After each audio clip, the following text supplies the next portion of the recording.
So I've been making a lot of these different modular convertible style M4 Wasps that I plan on giving away, but then I also kind of wanted to go ahead and make something for myself. So I went ahead here with an Anstoy M4a1 and kind of built a similar kind of themed, modular type blaster with interchangeable barrels for this. So you can see, went with kind of that desert camo look, right? Of course, still got the orange safety tips on there, a little riser up here that I could sneak a small battery into if I decided I wanted to go that route. Another thing, put the little GVBM, Gel Ball Blaster Master, printed that on there, and then over on this side, went ahead and printed the symbol. Right, so we got a couple different stocks here. This is kind of a really big stock for an extra large battery. Of course, this is actually an M4 Wasp traditional stock, but it can go on the buffer tube. And then a threaded buffer tube attachment, so you can put whatever you want on here. And this actual metal buffer tube is from X-Force, so you can get those shipped to you quickly here in the US. Looking at the different barrels, what do we have on here right now is actually a barrel that's from an Hk416. So that doesn't actually fit on here the same way. The way the Hk416 works, the barrel goes on a little different.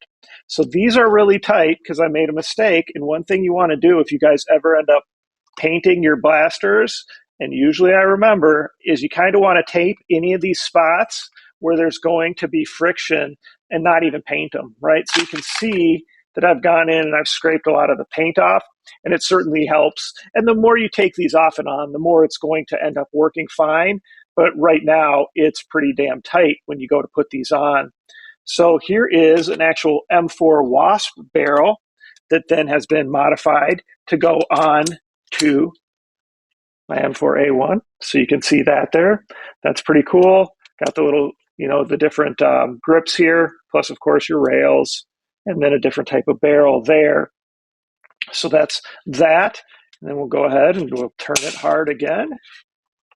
Almost turned it too hard. And then you gotta pull that off. Yeah, when it first had paint on it, it was next to impossible to get these barrels on. So, and there we go with that one. So then you can see a nice, really big, you can see the tip comes out all the way of that inner barrel, which actually is not bad because that is going to ensure that your blaster's shooting straight because that inner barrel is not messed with. There's no pressure on it, and it's just going through it straight like it should. So we'll just stick this one back on here. And you'll notice on a couple of these, I technically had to put the barrels on what would be considered upside down.